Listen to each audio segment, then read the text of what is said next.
कहते हैं कि मोहब्बत करने वालों की आपस में शादी हो जाए तो मोहब्बत का भूत उतर जाता है, और अगर प्रेमी आपस में ना मिल सके तो उनकी मोहब्बत की आग हमेशा हमेशा के लिए दहकती रहती है, और दो चाहने वाले आपस में ना मिलने के बावजूद भी हमेशा एक दूसरे के दिल में धड़कते रहते हैं। मगर सरगोदा में होने वाली मोहब्बत की जो शादी हम आपको दिखाने जा रहे हैं, ये जरा सी मुख्तलिफ है। 24 साला नोमान गली से गुजर रहा था कि उसे यूं महसूस हुआ जैसे किसी छत से कोई ऐसी आवाज आ रही हो जो उसकी जानी पहचानी हो। नोमान ने सर उठाकर देखा तो एक लड़की छत से झांक रही थी। नोमान ने हाथ के इशारे से सवाल किया तो लड़की ने झट से एक कागज की गोली बनाकर नीचे फेंक दी और खुद छत से गायब हो गई। नोमान ने राहगीरों से आंख बचाकर वो कागज उठाकर फुर्ती से जेब में रख लिया और वहां से ऐसे रफू चक्कर हुआ जैसे उसके पीछे कोई पुलिस लगी हुई हो। सरगोदा के इलाके मदीना कॉलोनी का रिहायशी नोमान महल्ले पड़ोस की एक लड़की से मोहब्बत करता था, लेकिन दोनों के घर वाले शादी पर राजी नहीं थे, बल्कि उन पर कड़ी नजर रखी जाती थी। इतनी पाबंदियों के बावजूद नोमान और उसकी महबूबा किसी न किसी तरह मिलने का बहाना निकाल ही लेते थे। उस दिन शब्बीर ने देखा कि नोमान अपनी महबूबा के घर की पिछली सुनसान गली में उसके दरवाजे पर खड़ा था और नोमान की महबूबा दरवाजे के पीछे से उससे बातचीत कर रही थी। सुन, तू मुझे इस तरह से गली में क्यों बुलाती है? क्या तुझे डर नहीं लगता? मुझे पता है, मैं कमरे के दरवाजे को बाहर से बंद करके आई हूँ। अच्छा सुनो, पापा कह रहे थे तुम्हारी टांगे तोड़ दूंगा। तो मैं क्या करूं? तुम अपनी अम्मा को भेज दो खुदा के लिए, शायद अब्बा मान जाए। अच्छा तेरा बस आता है क्या? कुछ नहीं, वो ये कहते हैं कि खाला के बेटे के साथ तुम्हारी शादी कर दूंगा। अगर ऐसा हो गया ना तो मैं जहर खाकर मर जाऊंगी। अच्छा खैर, तू अंदर जा, मैं देखता हूँ। ठीक है। नोमान और उसकी महबूबा का जुनून देखकर बिला आखिर दोनों के घर वाले उनकी शादी करने पर रजामंद हो गए। मगर न जाने क्यों नोमान को लग रहा था कि दाल में कुछ न कुछ काला जरूर है, क्योंकि नोमान को उसकी महबूबा बता चुकी थी कि उसके वालिदैन उसका रिश्ता खालाजाद से करना चाहते थे। यही बात नोमान के दिल में अटकी हुई थी। एक दिन शब्बीर ने देखा कि नोमान की महबूबा नोमान के दरवाजे पर दस्तक दे रही थी। दस्तक सुनकर नोमान ने दरवाजा खोला तो महबूबा को देखकर सटपटा गया। तुम? हाँ मैं। पर इस वक्त? अरे अंदर तो आने दो। अम्मा, अम्मा। अरे बात तो सुनो। नोमान अपनी महबूबा को रोकता रह गया, लेकिन उसकी महबूबा नोमान को एक तरफ हटाकर अंदर चली गई। नोमान उसके पीछे पीछे था। अरे पागल हो गई तुम, इस तरह से क्यों आई हो? तुम्हें देखने का दिल जा रहा था इसलिए। अरे क्यामत आ जाएगी अगर अम्मा ने देख लिया तो मैं यहाँ पर। कोई कयामत नहीं आई, मुझे अम्मा से बात तो करने दो। अम्मा मेरी बात सुन, अम्मा नहीं है, तू यहाँ से चली जा। चली जाऊं मैं यहाँ से? सोच लो, अगर मैं यहाँ से चली गई ना दोबारा तुमसे कभी नहीं मिलूंगी। अभी नोमान की महबूबा घर के अंदर ही थी कि ऐसे में नोमान की माँ बाहर से घर में दाखिल हो गई।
दूसरे दिन नोमान बारात लेकर पहुंचा तो रंग में भंग पड़ गया था।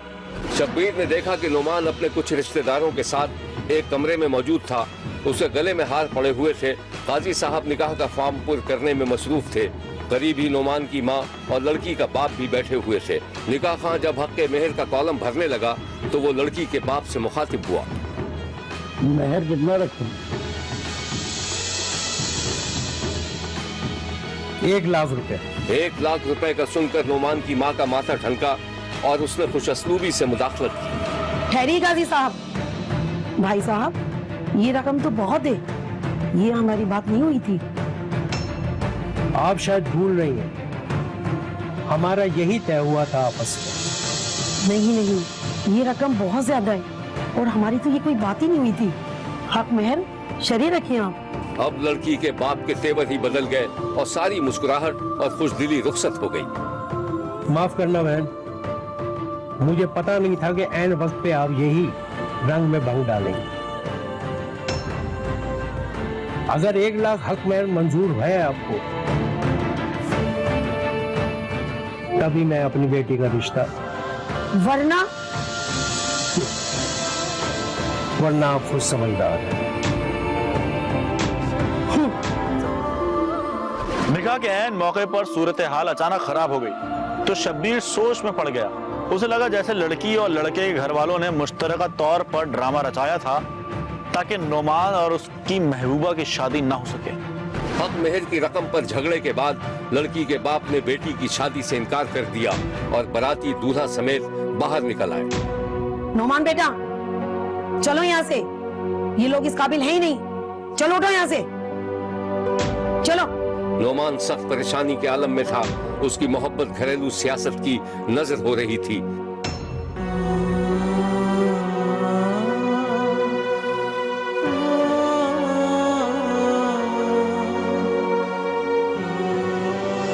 मीडिया की टीम भी वहां पहुंच गई थी। शब्बीर ने देखा कि जब मीडिया से बात के दौरान नोमान की मां ने लुकमा दिया तो नोमान झुंझला गया। ये है वो मनाजिर।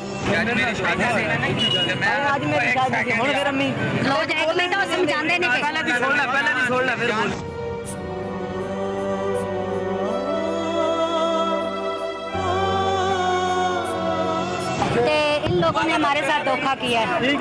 इन्हां दी कुड़ी जेड़ी है ना, हर हफ्ते बाद साडे घर नस के आ जांदी सी। मेरे बेटे नूं काम तो छुड़ा के लै जांदी सी बई साडी धी नाल तुसीं निकाह कर लवो ते असीं भी खुश तुसीं भी खुश। असीं आमीन कीती जिले असीं बरात लैके आए साडे नाल मेरा वीर धोखा कीता।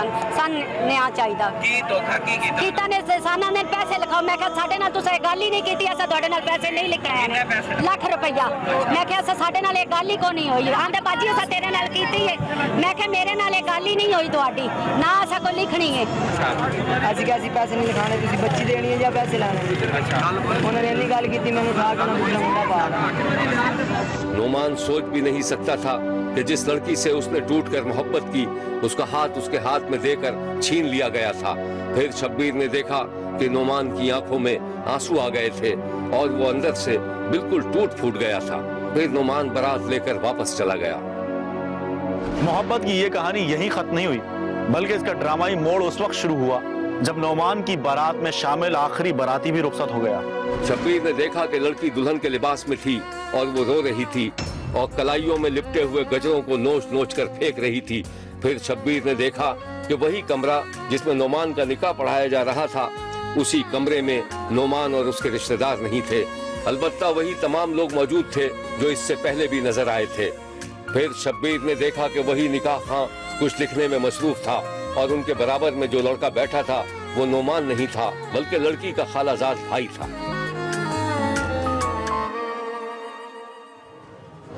हक मेहर को तनाजा बनाकर नोमान की बारात वापस भेजकर लड़की का निकाह उसके खालाजाद भाई से कर दिया गया था। शब्बीर को यह नहीं मालूम हो सका कि लड़की ने जबरी तौर पर नई सूरत हाल में खालाजाद से निकाह की हामी भरी थी या फिर नोमान से उसकी मोहब्बत महज एक ढोंग थी। देखते रहिए, क्योंकि कोई देखे न देखे शब्बीर तो देखेगा।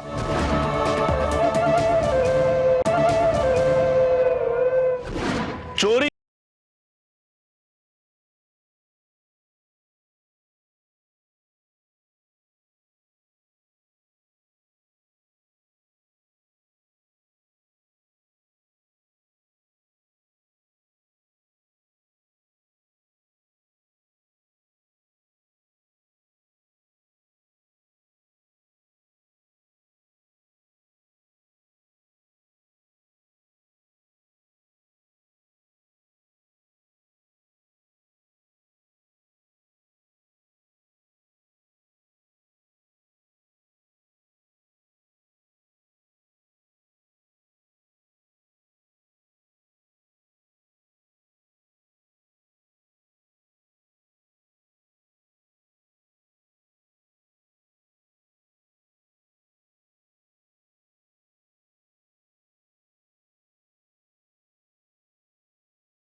कहाँ से खरीदी थी? खरीदी नहीं थी साहब। खरीदी नहीं थी? अबे तेरी नहीं है, खरीदी नहीं थी तो क्या छीनी थी या किसी ने तोहफे में दी थी? सच सच बता, क्या बात है? साहब वो छीनी नहीं, छीनी नहीं थी, बस वो मोटरसाइकिल मेरी थी। मुझे तो कुछ गड़बड़ लग रही है। आप मेरी फरियाद लिख लो, आपकी बड़ी मेहरबानी होगी। क्यों? तेरे बाप का नौकर हूं मैं तो तेरी फरियाद लिख लूं? चुप करके बैठा रहे, अभी लिखता हूं तेरी फरियाद। नबी बख्श, इसको जरा साहब के पास लेके जा। साहब को सुना अपनी राम कहानी।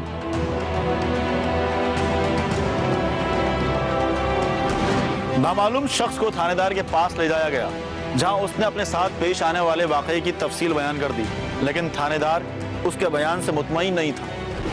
देख दे, अब अगर तूने घुमा फिरा कर बात की ना तो मेरा सर घूम जाएगा। वहां से बता जहां पे तू और तेरा दोस्त सड़क पर खड़े थे। हाँ साहब, मैं और मेरा दोस्त सड़क पे टहल रहे थे कि सामने से एक मोटरसाइकिल सड़क पे आ गया। फिर मैं समझा कि शायद वो रास्ता भूल गया है, तो मैंने उसे रुकने का इशारा किया। अच्छा, बहुत खूब भाई। और वो तेरे इशारा करने पर रुक भी गया है? हाँ साहब। नहीं साहब, वो मेरे इशारे पे नहीं रुका। वहाँ असल में सड़क पे पत्थर पड़े हुए थे, बहुत बड़े बड़े, तो उसकी वजह से मोटरसाइकिल की स्पीड हल्की हुई। फिर क्या हुआ? फिर मेरे दोस्त ने पिस्तौल निकाल लिया। क्या? पिस्तौल?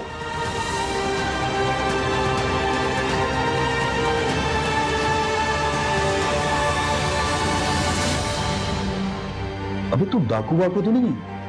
नहीं साहब, मैं वो डाकू नहीं साहब, मैं डाकू नहीं हूँ।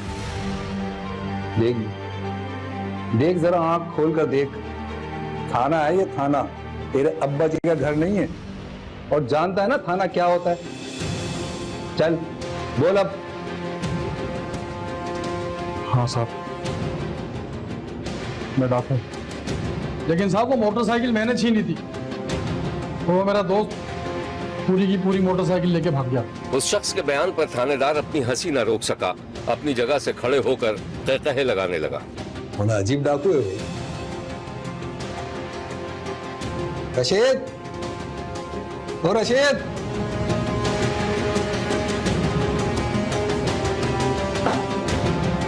जी साहब। ये कहता है कि ये डाकू है और बेचारा अपने साथी डाकू के खिलाफ एफआईआर दर्ज कराने आया। कहता है कि हम दोनों ने मिलकर मोटरसाइकिल छीनी और इसका साथी लेकर फरार हो गए। हाँ साहब। कैसा डाकू है? खुद ही लुट गए हैं? बस क्या बताऊं साहब, जमाना ही खराब है आजकल तो, हर तरफ बेईमानी। अब आदमी किस पे भरोसा करे? तो चुप कर, ईमानदार के बच्चे। लेके जाओ उसे। दिलचस्प बात यह है कि पुलिस ने डाकू के बयान पर उसके साथी के खिलाफ मुकदमा भी दर्ज कर लिया था और मुद्दई डाकू, जो खुद भी मुलजिम था, उसे भी जेल भिजवाकर मुद्दई के साथी डाकू की तलाश शुरू कर दी थी और फिर आखिर मुद्दई डाकू के दीगर साथियों को भी गिरफ्तार करने का दावा किया। ये जो जख्मी था, इसके चूंकि फायर लगा था तो लिहाजा वो जो एक वो भी तो एक वकूआ है, उस के ऊपर पर्चा देना था। जब आपस में ये टूटते हैं तो फिर हमें इंफॉर्मेशन तो मिल ही जाती है। लाजमी बात है, ये पुलिस की मदद लेंगे, ये कमजोर होगा जो इसको फायर भी लगा, तो इसने पुलिस की मदद ली। अल्लाह का शुक्र है ये सही रास्ते पर आ गया। फैसलाबाद में पेश आने वाले इस अनोखे मुकदमे के बारे में जानकर शब्बीर को ये शेर याद आ गया, जिसमें कहा गया था, हम तो डूबे हैं सनम, तुमको भी ले डूबेंगे। देखते रहिए, क्योंकि कोई देखे न देखे, शब्बीर तो देखेगा।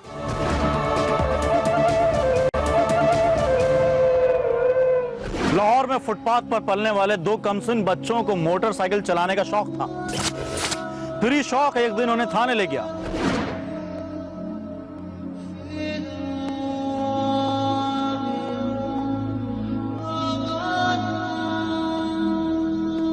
कहानी कुछ यूं है कि एक दिन शब्बीर ने देखा कि एक 10-11 बरस का मासूम सा बच्चा ज़ारो कतार रोए चला जा रहा था। आंखों से आंसू बह रहे थे और बच्चे की घिग्गी बंधी हुई थी। उसके चेहरे को देखकर लग रहा था जैसे वो बहुत गुस्से और उलझन में हो और उसे जबरदस्ती पकड़कर बिठा दिया गया हो। इसी दौरान बराबर में बैठे एक छोटे से बच्चे ने इस बड़े बच्चे को कुछ कहा तो बड़े बच्चे ने उसे एक हाथ लगा दिया। शब्बीर को कुछ आवाजें भी सुनाई दे रही थीं जो बच्चे को समझाने बुझाने में लगी हुई थीं। थोड़ी ही देर में उसी बच्चे के बराबर एक और छोटा सा बच्चा नजर आया जो खुद भी रो रहा था और एक आंख खोलकर ये भी देखता जा रहा था कि वहां कितने लोग मौजूद थे। फिर शब्बीर ने देखा कि वहां मौजूद एक शख्स बच्चों को तसल्लियां देने लगा। ये है वो मनाजिर।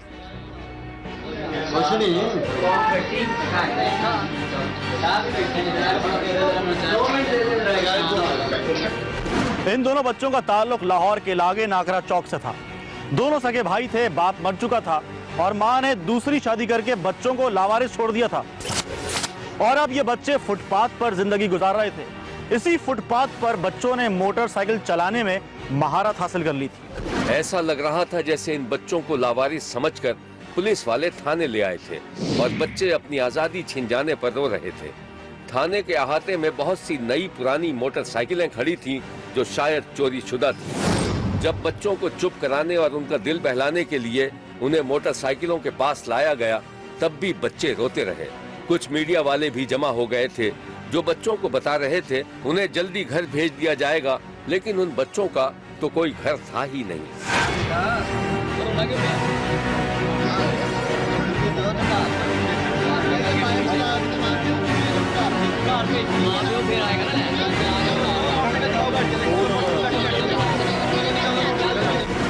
क्या आप सोच सकते हैं कि इन बच्चों को क्यों थाने लाया गया था?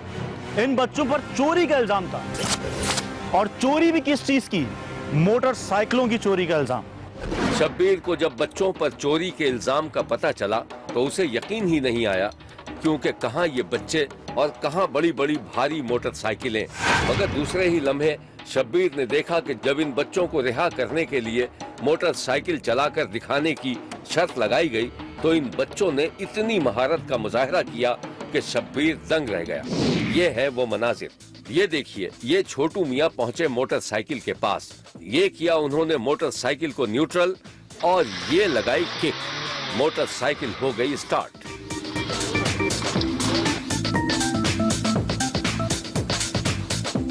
मोटरसाइकिल चलाने को मिली तो छोटू मियाँ एक लम्हे के लिए भूल गए कि उन्हें चोरी के इल्जाम में थाने लाया गया था।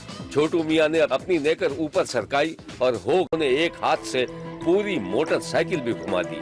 वाह रे वाह।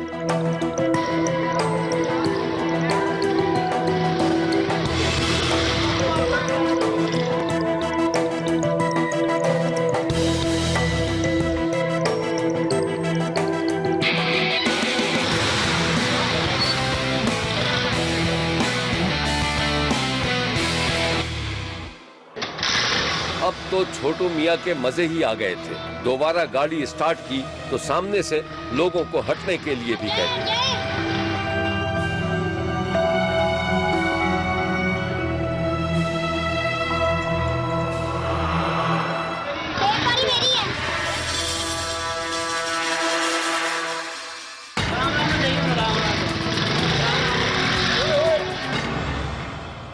पुलिस एहलकार सामने खड़े ये दिलचस्प मनाजिर देख रहे थे और अब बारी थी बड़े भाई की।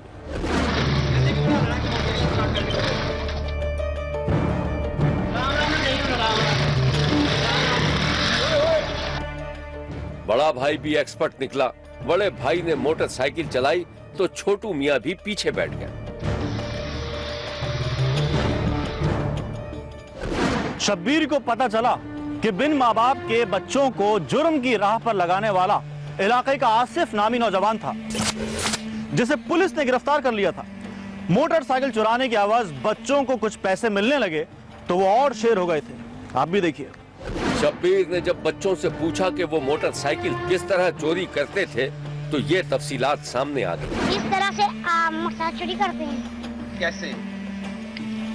लॉक लगा होता है, वायर लॉक लगा होता है बड़े स्टैंड पे, स्टार्ट करके गियर लगा के वायर लॉक तोड़ते हैं सबसे पहले, फिर उससे पहले फिर ले जाते हैं बाइक आगे, थोड़ा सा आगे करके घर से फिर ले जाते हैं। साइड पे जाके पैसे देता है वो।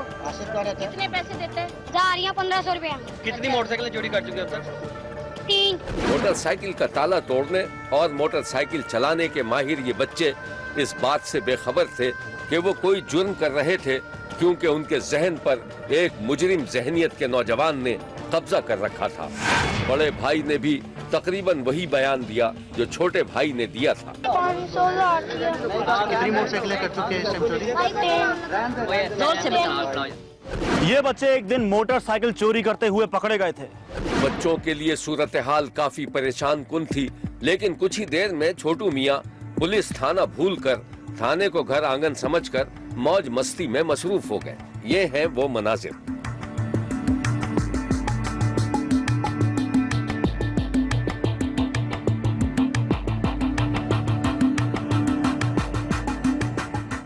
बड़ा भाई जरा समझदार था, वो थोड़ी सी देर के बाद फिर रोने लगा। शब्बीर ने देखा कि थाने वालों ने बच्चों का खासा ख्याल रखा।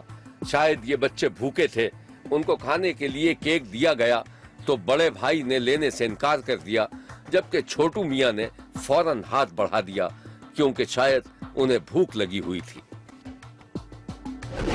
पुलिस ने बच्चों को एक रफाही इदारे के हवाले कर दिया था ताकि उनकी जहनी तरबियत की जा सके और उन्हें मुजरिम बनने से रोका जा सके। बेसिकली इनके पीछे एक आसिफ नामी जो है वो शख्स है जो इनसे ये सारा क्राइम करवाता है।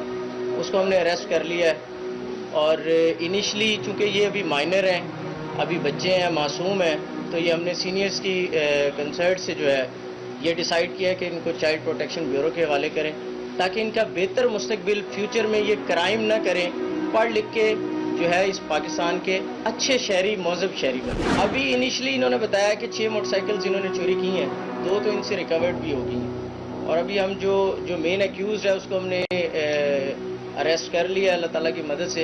अभी मजीद जो है वो इन्वेस्टिगेशन में काफ़ी चीज़ें सामने आएंगी। शब्बीर ने देखा कि जब बच्चों को रिफाही इदारे की वैन में बिठाया गया तो वो खुद को किसी पिंजरे में कैद तसव्वुर कर रहे थे। उनका बस नहीं चल रहा था कि वो किस तरह गाड़ी से उतर भागे, मगर पुलिस ने जो कुछ किया वो बच्चों की बेहतरी के लिए किया।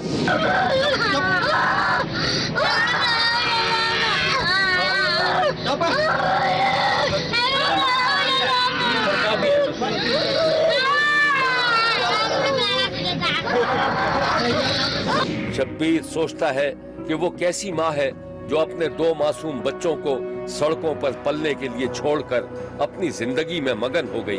अगर ये बच्चे पकड़े न जाते तो खुदा जाने आगे चलकर कितने बड़े मुजरिम बन सकते थे। शब्बीर ने इन बच्चों को वरगलाकर चोरी करवाने वाले मुजरिम को सख्त से सख्त सजा देने का मुतालबा किया है। देखते रहिए, क्योंकि कोई देखे न देखे, शब्बीर तो देखेगा। शब्बीर का कहना है कि हमारे माशरे की मजबूरी सोच भी अजीब है। उमूमन कहा जाता है कि घर के मर्द ही सुबह से शाम तक मेहनत मशक्कत करते हैं और उनकी औरतें कुछ नहीं करती। बच्चों की निगहदाश्त, देखभाल, घर के कामकाज और खाना पकाने से लेकर कपड़ों की धुलाई तक औरतों की तमाम मेहनत पर पानी फेर दिया जाता है। मगर शब्बीर का कहना है कि औरतें और खास तौर पर शादीशुदा खवातीन मर्दों से ज्यादा काम करती हैं। औरतों को मजबूर और बेबस भी तस्वुर किया जाता है, लेकिन शब्बीर ने सरगोदा के वस्ती इलाके गल्ला मंडी में कुछ ऐसी औरतों को देखा है जिन्होंने अपने गुजर बसर के लिए एक ढाबा खोल रखा है। यह सरगोधा में गल्ला मंडी की एक कच्ची सड़क का मंजर है, जहां से मोटरसाइकिलें और चिंची गुजर रहे हैं और सड़क के कोने पर एक ढाबा है जहां गाहक खाना खरीदने में मसरूफ हैं। और इस फुटेज में 2 औरतें भी नजर आ रही हैं। इनमें से एक औरत का नाम है कौसर, जिसने इंतहाई गुर्बत के दिन गुजारने के बाद एक ढाबा खोल रखा है। कौसर के इस ढाबे की खास बात यह है कि यहाँ जितने लोग काम करते हैं उनमें कोई भी मर्द नहीं है। ये 7 औरतें हैं जो मिलजुल कर काम करती हैं। कौसर अलसबाही ढाबे पर पहुंच जाती है और उसकी साथी मजदूर औरतें भी अपना अपना काम संभाल लेती हैं। कोई आटा गूंदने में मसरूफ तो कोई बड़ी बड़ी पतीलियां साफ करने में मगन। किसी ने झाड़ू संभाला और ढाबे की जमीन धोना शुरू कर दी। जरा ये मनाजिर आप भी देखिए। ये गरीब मजदूर औरतें रिज़्क़े हलाल कमाने के लिए जमाने के सामने डट गई हैं।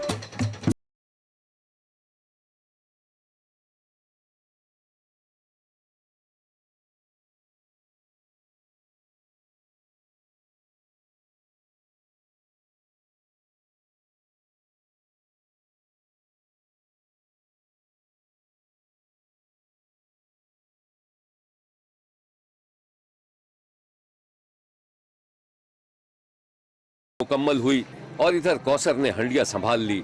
हंडिया तो नहीं बल्कि बड़ा सा पतीला। सुबह ताज़ा ताज़ा खाने की खुशबू फैलती जाती और फिर ग्राहकों का सिलसिला शुरू हो जाता। गर्म गर्म रोटियों की सौंधी सौंधी खुशबू से भूख चमक उठती और कौसर का ढाबा चल निकलता। माँ जैसे हाथ आटा गूंदने लगे तो उसकी खुशबू ही अलग होती है। कौसर के ढाबे पर खाना खाते हुए ऐसा महसूस होता है जैसे इंसान घर का खाना खा रहा हो। जरा इन लोगों की बात सुनिए, ये अक्सर यहाँ पर आकर खाना खाते हैं। सब्जी खानी हो सब्जी मिल जाती, गोश्त लेना हो गोश्त मिल जाता, कीमा लेना हो कीमा मिल जाता। अच्छा खाना होंदा। रोटी इन्हां दी अच्छी है जी, खाना अच्छा, रियायत दे रहे हैं, बहुत अच्छा बना रहे हैं, ठीक ठाक ने। कौसर के साथ काम करने वाली 7 खवातीन में से 3 बेवा हैं। एक औरत का शौहर नशा करता है और 3 औरतों के खावंद बीमार हैं। कौसर के ढाबे की दूर दूर तक धूम है। यहाँ खाना सस्ता भी मिलता है और लजीज भी है। कौसर के ढाबे पर सब्जी गोश्त सभी कुछ पकाया जाता है। फिर इस खाने को धुले धुलाए बर्तनों में ग्राहकों के सामने पेश कर दिया जाता है। जरा ये देखिए खाने की तैयारी के मनाजिर।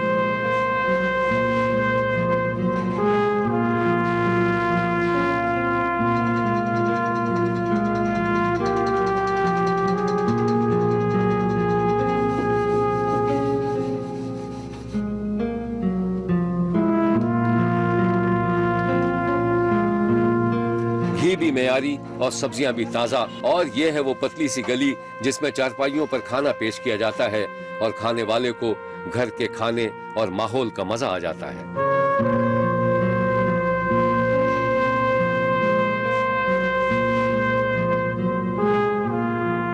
हाथ के हाथ बर्तन भी धुलते रहते हैं। जितनी देर ढाबा खुला रहता है कोई मजदूर औरत फारिग या सुस्त नजर नहीं आती, बल्कि तमाम मजदूर औरतें अपने फराइज इंतहाई ईमानदारी से अंजाम देकर रिज़्क़ हलाल कमाती हैं। जरा कौसर को देखिए कितने एतमाद से ग्राहकों को खाना दे रही है। कौसर का ढाबा उन औरतों के लिए एक मिसाल है जो हालात और गुर्बत से तंग आकर मायूसी का शिकार हो जाती हैं। जरा देखिए किस तरह सफाई सुथराई से ग्राहकों को खाना पेश किया गया है। और इस मुर्ग चने की तो बात ही अलग नजर आ रही है। साथ में ताजा सलाद भी रखा हुआ है।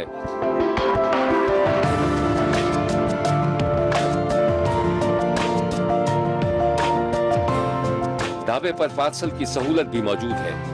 अब जरा इन 2 मजदूर औरतों को देखिए जो शदीद गर्मी में रोटियां पका रही थीं।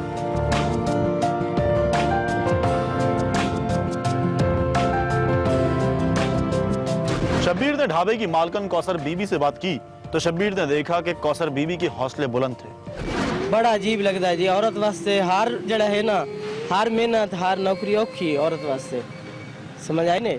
औरत जड़ी ना अपने पैरों ते खड़ी होवे ने ते मर्द ते ओदे कुछ है ही नहीं। असी मर्दां नाल ज्यादा कर लैनी है। सुबह दी आनी है मर्द जड़े आर्डर आम होंदे तो सुत्ते ही रह वैंदे। सुबह दी आनी राती 10 बजे तक काम करदे हैं। कौसर के ढाबे पर काम करने वाली जीनत की कहानी इंतहाई अफसोसनाक है। जीनत के छोटे छोटे बच्चे भी हैं और तो और शौहर भी जिंदा सलामत है। लेकिन जीनत की बदकिस्मती कि शौहर नशे की लत का शिकार है। ऐसे में जीनत ने किसी के सामने हाथ फैलाने के बजाय जिंदगी गुजारने का आबरूमंदाना रास्ता चुन लिया। जरा जीनत की बातें तो सुनिए। असली गरीब बंदे से साडे छोटे छोटे मेरे बच्चे सी ते मैं पिछ मेरी जगह कोई नहीं हो गई सी। सलाह बिच में आई है इतने बच्चे का कमाई कर इस माई को मेरा घर बार है कोई नहीं, मैं किराए पे बैठी तो बच्चों वास्ते कमा रही है रोज़ ही। सिर्फ इस माई को ला के कमान लगी ते खामद मेरा नशा करता है वो कर कुछ नहीं सकता। मेरे निक्के निक्के छोटे छोटे बच्चे। शब्बीर का कहना है कि औरतों को अपने हुकूक की जिद्दोजहद जारी रखनी चाहिए। शब्बीर को यकीन है कि वो वक्त दूर नहीं जब गुर्बत और पसमानदगी की शिकार औरतें भी अपने हुकूक को समझने के काबिल हो जाएंगी और खुशहाल और बाएतमाद जिंदगी गुजार सकेंगी। देखते रहिए क्योंकि कोई देखे न देखे शब्बीर तो देखेगा। शब्बीर का कहना है कि अना घुमंड और तकब्बुर की अमली तस्वीर देखनी हो तो किसी भी सड़क पर निकल जाएं। जहां बड़ी दंदनाती गाड़ियों वाले छोटी गाड़ियों और मोटरसाइकिलों वालों को कीड़े मकोड़ों से भी ज्यादा अहमियत नहीं देते। इन घमंडियों के रास्ते में अगर कोई बेचारा गरीब साइकिल सवार या गधा गाड़ी वाला आ जाए तो उसकी मट्टी पलीद कर दी जाती है। ऐसे ही एक वाकया अब से चंद माह कबल नौशेरो फिरोज में पेश आया था जब एक गरीब गधा गाड़ी वाला एक घमंडी वडेरे की बड़ी सी गाड़ी से टकरा गया था। गधा गाड़ी वडेरे की लैंड क्रूजर से क्या टकराई कि वडेरे की अना ने उसे ताना दिया कि 2 कौड़ी के गधा गाड़ी वाले की ये मजाल कि हमारी गाड़ी से टकराए। फिर क्या था, वडेरे के हुक्म पर हुआ एक जिरगा और जिरगे ने किया फैसला कि गधा गाड़ी मालिक और उसके साथी को मांगना पड़ेगी मुआफी। ये फुटेज जो आप देख रहे हैं, इसमें जिरगे के फैसले पर अमल दरामद कराने के मनाजिर आपके सामने आने वाले हैं। गलती पर माफी मांगने में हरगिज कोई हर्ज नहीं।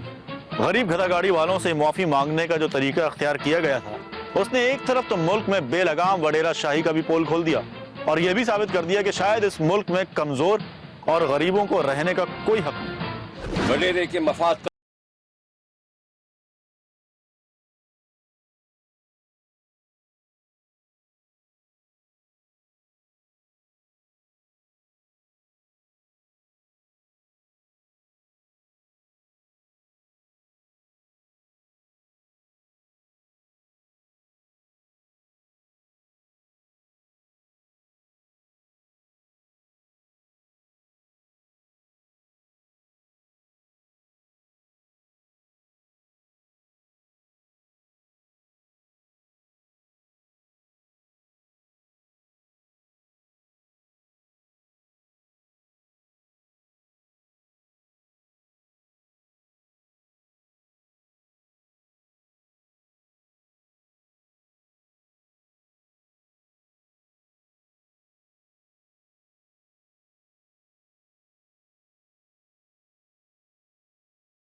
शब्बीर का कहना है कि वो देख रहा है और मुसलसल देखता रहेगा।